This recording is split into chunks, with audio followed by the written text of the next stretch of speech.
Last time on the Bronx Movie Club, we discussed some of the most anticipated movies of 2019, and I also reviewed 2018's Operation Finale. This week on the Bronx Movie Club, I'll be talking about a few of the new trailers that I've seen, and we'll talk about a few of the movies that will be in the theaters this coming weekend. I got reviews for two comic book adaptations, Shazam and Hellboy.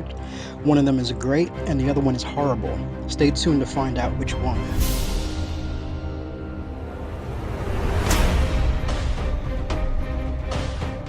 Hello and welcome again to the Bronx Movie Club. I am your host, Justin McCullough. Every week there are plenty of movies being released that tend to fly under the radar. Here are some of the new movies that will be released this week to help you decide which to watch. There were two movies that were released yesterday, which were Breakthrough and Disney's Penguins. Breakthrough stars Chrissy Metz from This Is Us, Topher Grace from That 70s Show and BlacKkKlansman, and Mike Colter, that was best known for Luke Cage.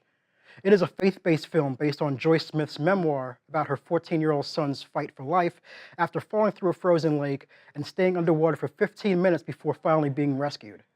And it's also about her prayers for him to be brought back to life and be healed.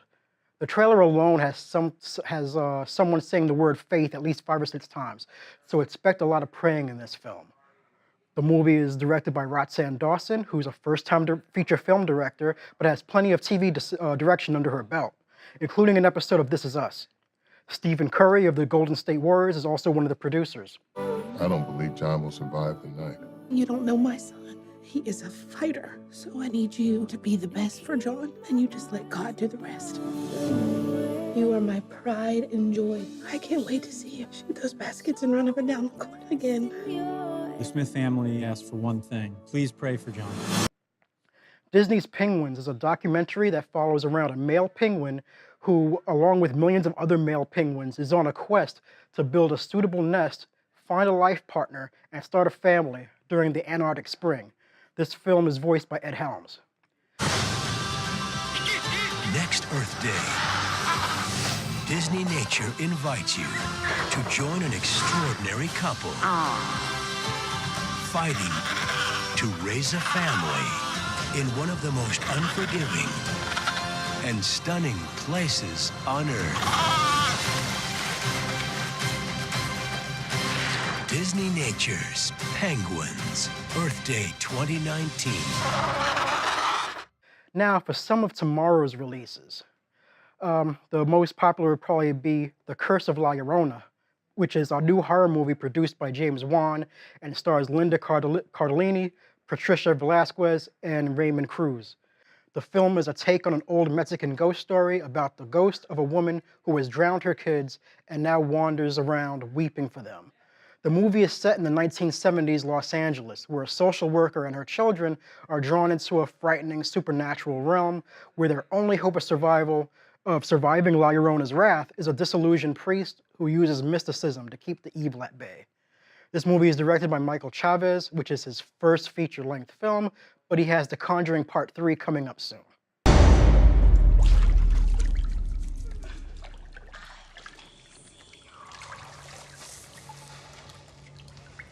Rinsing.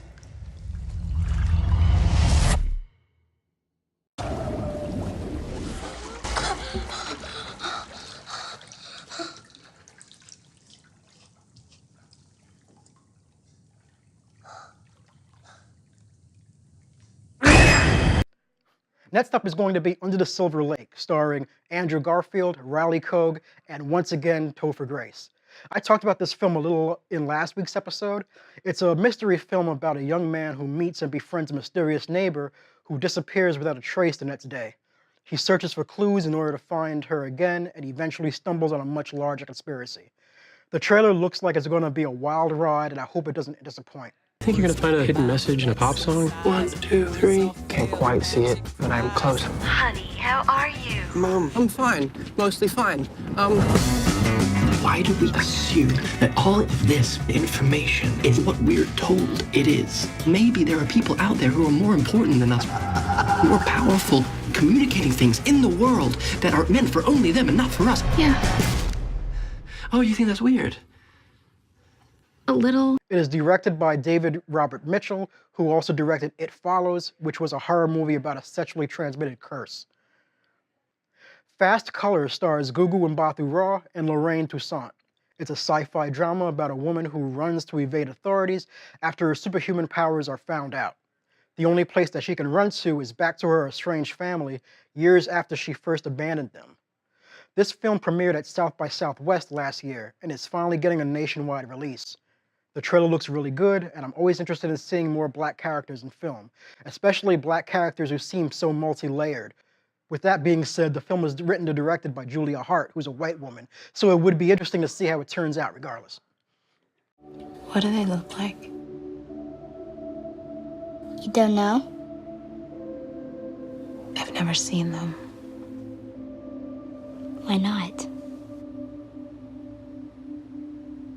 I don't know. I just can't. Hasn't Bo told you what they look like? I think she wants to hear it from you. After you put back together whatever it is you took apart, everyone sees this object, but you see the colors. It's like an after effect, an echo. Suddenly, there are all these colors moving over everything, fast like a race. How does it feel? Really warm. It's like when you're about to cry, but you're happy. Little Woods stars Tessa Thompson and Lily James. This is a crime drama, western set in North Dakota. The two sisters have been working outside the law to better their lives. When one of them decides to back out of what she's doing, she's drawn right back in order to help the other sister. This movie has been written and directed by Nia DaCosta, who's her first feature film, but she is currently in pre-production for the new Candyman reboot. You ever think about leaving? You're so close. Please stay out of trouble. What if I lost my insurance? The pregnancy and birth is going to be about 8,000 or 9,000. Closest place for an abortion, she said. Where is it? Hundreds of miles away. I'm sorry. It's been a rough time for a lot of people. Trust me, if you sell the house, you'd pay us to keep it.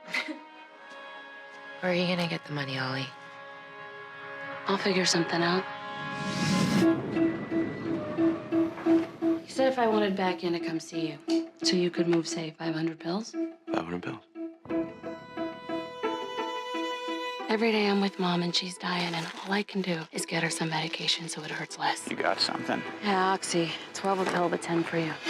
It's not what I wanted, all right? It just kind of turned into this. This isn't the first time that Tessa Thompson and Lily James have worked together. They were both in last year's Sorry to Bother You about black workers who use their white voice to get ahead in business. Lily James played Tessa Thompson's white voice.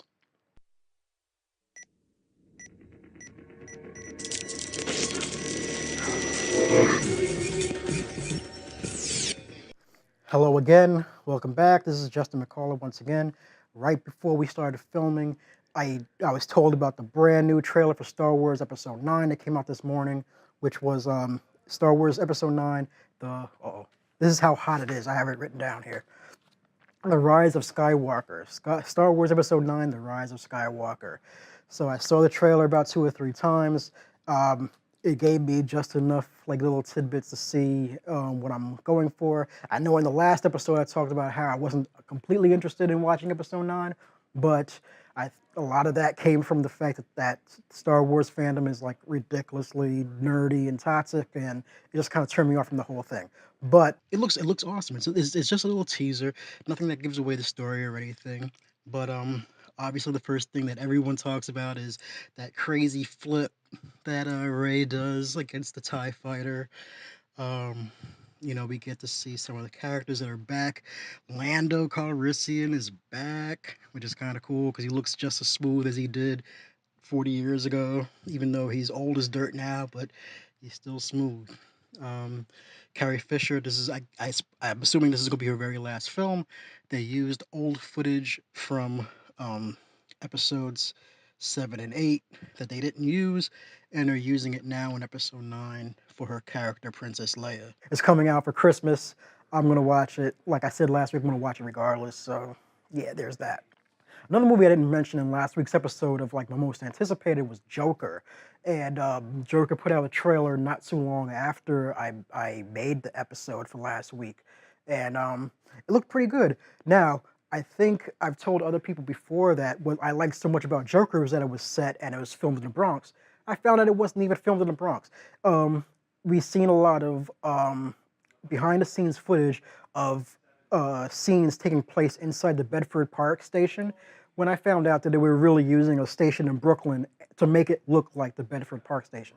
I don't know anything about the tax breaks that the Bronx is giving out to people who make movies, but why? You're only a few miles away. Why don't you just come to the Bronx and actually film in the Bedford Park station? I don't get it. I don't know.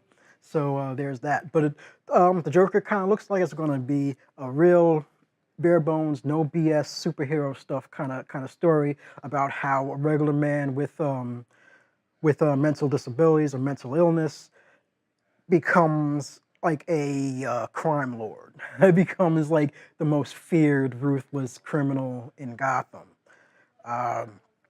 Even though there are scenes that look a lot like it's from New York City. But apparently they're going to make it Gotham. So yeah, I'm going to be looking forward to that. It comes out in October.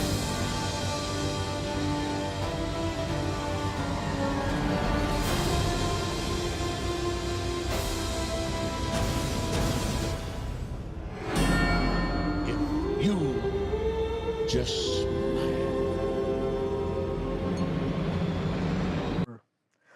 Another trailer that I saw really yesterday that I felt like talking about was a film called Anna. Now, it's directed by Luc Besson, one of my favorite action directors. He did Fifth Element, he did La Femme Nikita, he did, The Professional, Leon, like these iconic movies. He also did Lucy, which a lot of people like, which I didn't see, but it was because the trailer just kind of turned me off. But he also did Lucy. Okay. Now, stop me if you heard this before. A Russian woman is recruited by the military or the government to become a sexy spy and assassin. It kind of reminds you of other Luc Besson movies, right? It reminds you of another movie that came out just last year called Red Sparrow, right? So we're going to do this all over again, and we're going to call it Anna. But I'm going to watch it regardless because I'm a big Luc Besson fan, but otherwise I would have skipped this thing. I would have avoided it like the plague. And one of the things that I did put on my Twitter after watching this trailer was, now we have two different movies about Russian women turned spies and assassins within the past 15 months, right? So why would Marvel make a movie about Black Widow if we already have two other movies about the exact same thing? Anyone from Marvel, if you're listening to this, like, that ship has sailed. Don't make this movie. I love Black Widow and all, just don't make the movie. You'll never make it out of here. Hi. What's your name?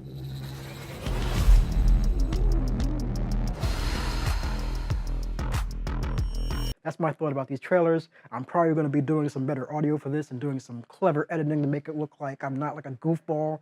But yeah, there's that.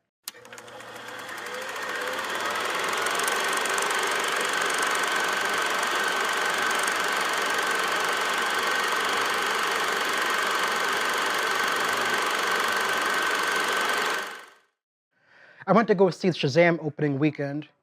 I was totally excited to see it, especially after how well DC Studios did with Aquaman and a seemingly new direction that the DCEU was going in. The trailers made it seem like Shazam would be a more family-friendly superhero movie, much lighter than the DC movies that have come before. But the movie still comes off as a dark film made for kids, if that makes sense at all. It reminded me of the live-action kids movies that I've seen as a child back in the 80s and as a teen in the 90s, where certain things such as death and certain themes weren't really hidden from children who were watching the movie. There is a psychological and physical violence throughout the film involving some of the children in this film that, to me, made me feel that the trailer kind of tricked me into expecting a different kind of movie. Now, this is not to say I didn't like the movie. I enjoyed Shazam very much, more so than my girlfriend did, and I can tell that it was more so than some of the people in my audience. I'm going to attempt to do this review without spoilers, so just in case you're one of the many people who haven't seen this movie yet and don't want to be spoiled, because judging by box office numbers, there is a whole bunch of you out there who haven't seen this film yet. But Come back when I'm done and, we'll be good. Be spoiler free. Jimon Hansu plays the last of a group of 7 powerful wizards who has been wasting away over the years, using all his power to keep the 7 deadly sins at bay. In a desperate bid to find a champion to pass his powers on to, he has been searching for children from all over the world and sending them to his lair to prove that they are pure of heart in order to pass his powers on to.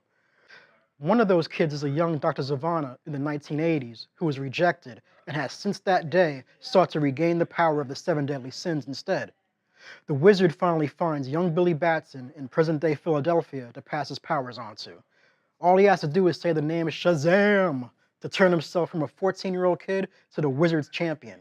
In the meantime, Dr. Zavanna has already become the champion of the 7 deadly sins, and the story eventually winds down to the final battle. In my opinion, there weren't a whole lot of good guys in the majority of this movie. Dr. Zavanna is a horrible person because his father and his brother are horrible people who abused him verbally as a child at the beginning of the film. Billy runs away from every foster home he has been sent to in a quest to find the mother he lost in an amusement park as a small child. Billy has grown into a teenager who has learned to only look out for number one and to forget everyone else.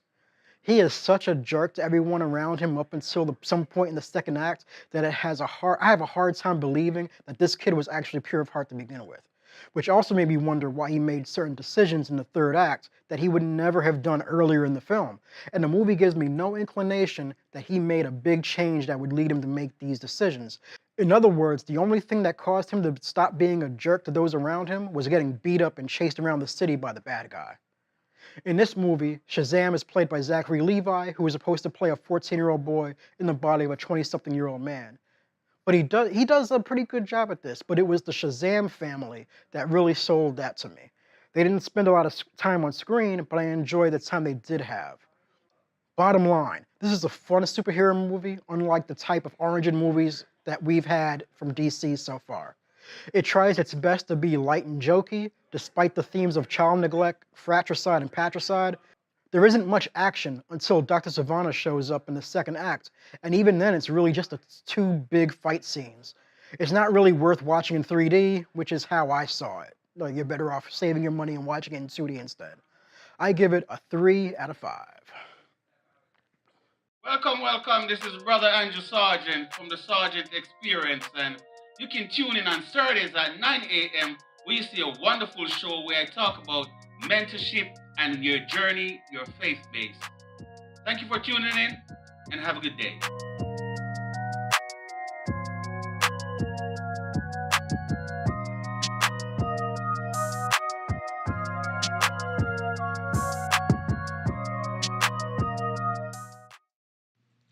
2019's Hellboy is a remake of Guillermo del Toro's 2004 and 2008 films, and it's based on Mike Mignola's well-known Hellboy comic books. He also co-wrote this one, which gave a lot of Hellboy fans confidence that this will be good, if not better than the Del Toro version.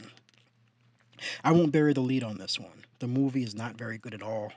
Hellboy is a flat character who I didn't care about at all, and the movie didn't even seem to care whether I cared or not. I had the sense that that this version of Hellboy was made more for fans of the comic book and the character who already know who he is and what kind of world he inhabits. The movie just kind of starts, and I get no inkling of who he is or where he comes from until about the second act when they finally give him an origin of where he came from. Hellboy is a demon summoned from the depths of hell by Nazis during the Second World War. Before the Nazis can use him as a weapon, BPRD, otherwise known as the Bureau of Paranormal Research and Defense, comes in and grabs him up to make him a force for good. He has since been fighting all sorts of supernatural evildoers, including things like the Baba Yaga, sprites, and spirits, and baby stealers, and also giants and all sorts of other crap that I didn't care about in this movie. So this time around, he's supposed to save the world from the reincarnation of a powerful witch played by Mila Jovovich. Yeah, it rhymes. Big whoop. Want to fight about it? Who wants to bring about the end of the world. But she needs Hellboy as her king in order to do it. But you know what? None of this even really matters. The movie is boring. The action, there's a lot of action, there's a lot of blood, a lot of gore, but it really doesn't add up to anything. The special effects, you can tell where they spent the money and where they just kind of cheaped out. There are certain fights where Hellboy looks like somebody just took a little paper cutout of him, picture of him, and placed it on the screen and moved him around like a little paper doll. And then there's other ones where the special effects just look awesome, and it's just makes you angry that it's wasted in such a terrible movie. So I walked out of there. By the time I got home from watching that movie, I forgot what it's about, and I had to go on IMDb to get a refresher of what the plot is. So, with that being said, if you want to waste $20 on a movie that you're gonna forget in about 2 hours, go right ahead. But there are plenty of other good movies out there. You can go and rent Hellboy, Guillermo del Toro's Hellboy, and have a much better time. Shoot, you can go out and read the book that it came from and have a much better time than you had in this movie. If I have to give it out of 5 stars, it's gonna be like 1. It's being a bit what's the word for it? Being a bit kind to give it 1 star. The Rotten Tomatoes has about 13%, and I'm not saying that you need to follow everything the critics say, but this time it's a very good, you know, reference of what kind of movie this is. So I'd like to know who those 13% are who liked that movie, and give them a good talking to. But yeah, that's it. So that's my thoughts of Hellboy. If you have anything to say to me, you know you can email me, tweet me, and all that good stuff, and let me know what you think about that. I'd be really interested to find out if there's anyone who actually enjoyed this movie, so you can kind of tell me why you enjoyed it, and maybe I can give it a new thought about it. But I doubt you'll change my mind. Patriotism. There's a word thrown around a lot. It inspires passionate debate and is worn like a badge of honor, and with good reason. Because it means love and devotion for one's country. Love. For a word designed to unite, it can also be pretty divisive. You see, there's more to patriotism than flag sequin onesies and rodeos and quadruple cheeseburgers. Patriotism is love for a country, not just pride in it. But what really makes up this country of ours? What is it we love? It's more than just a huge rock full of animals like cougars and eagles, right? It's the people. Do me a favor. Close your eyes for a second. I want to try something out. Picture the average U.S. citizen. Think about it. How old are they? What's their hair like? How much can they bench? You got one? Okay. So chances are, the person you're picturing right now looks a little different to the real average American. There are 319 million U.S. citizens. 51% are female. So first off, the average American is a woman. Cool, huh? Is that what you pictured? 54 million are Latino, 40 million senior citizens, 27 million are disabled, 18 million are Asian. That's more people in the U.S. than play football and baseball combined. 9 million are lesbian, gay, bi, transgender, more than the entire amount of people that live in the state of Virginia. Around 10 million are redhead, 5.1 million play ultimate frisbee, and 3.5 million are Muslim. Triple the number of people currently serving in the United States military. Almost half the country belongs to minority groups. People who are lesbian, African American, and bi, and transgender, and Native American, and proud of it. We know that labels don't devalue us, they help define us, keeping us dialed into our cultures and our beliefs and who we are as Americans. After all, what's more American than freedom to celebrate the things that make us, us? I mean, it's stitched into the stars and stripes of this country, from the Constitution to Gettysburg, to our motto, E pluribus unum, from many, one. It's even in our country's name, the United States. This year, patriotism shouldn't just be about pride of country. It should be about love. Love beyond age, disability, sexuality, race, religion, and any other labels. Because the second any of us judge people based on those labels, we're not really being patriotic, are we? So let's try this one more time. Close your eyes. Picture the average Joe or Joan or Juan or Jean-Luc. The real people who make America, America. And this year, whenever you feel the urge to don those star-spangled shorts, set off fireworks the size of my biceps to show love for our country, remember that to love America is to love all Americans. Because love has no labels.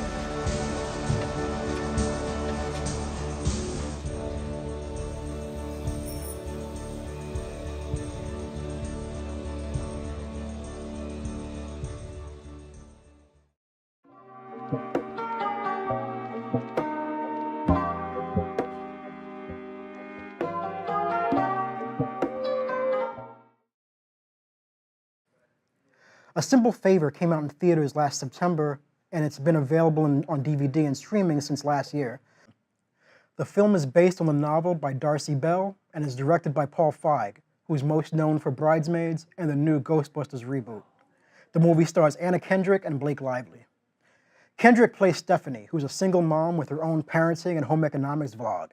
She befriends another of the mothers, Emily, played by Blake Lively, who seemingly has a completely opposite attitude. While Stephanie is the stereotypical suburban stay-at-home mom and doormat, Emily is an upper-class corporate woman who keeps her past a secret.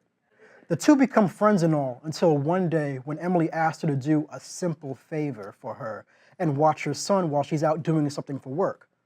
What is supposed to be a few hours turns into a few days, and a search goes out for Emily, who's reported missing.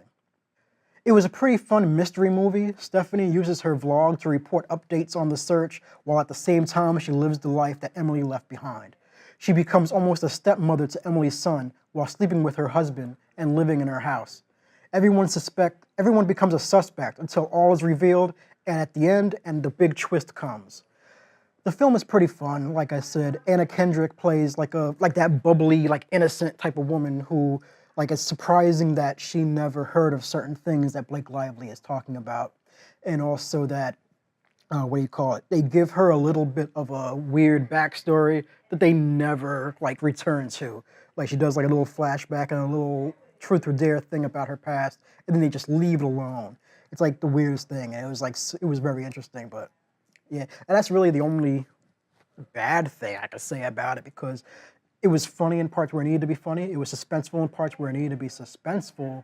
I would say that the kind of twist was kind of I've seen it before, but other than that, it was fun. If you like this kind of movies, if you like mysteries, if you like comedies even, and if you like different kinds of comedies, you're going to enjoy this one. If I have to give it a 5 out of a 5-star review, I'm giving it a 4. I'm surprised more people haven't seen this already. I'm surprised more people haven't been talking about it already, but it's definitely probably one of the most looked over comedies of 2018. So enjoy it. It's on DVD right now. It's also on streaming, on your favorite streaming service. So yeah, I hope you enjoyed the review, and I'll catch you around. If you have something to say about any of the reviews or any of the news that I've been talking about, feel free to email me. Feel free to catch me on Twitter, Instagram, smoke signals, pick one, and, I love my fans. If I ever had any fans, I'll get back to you.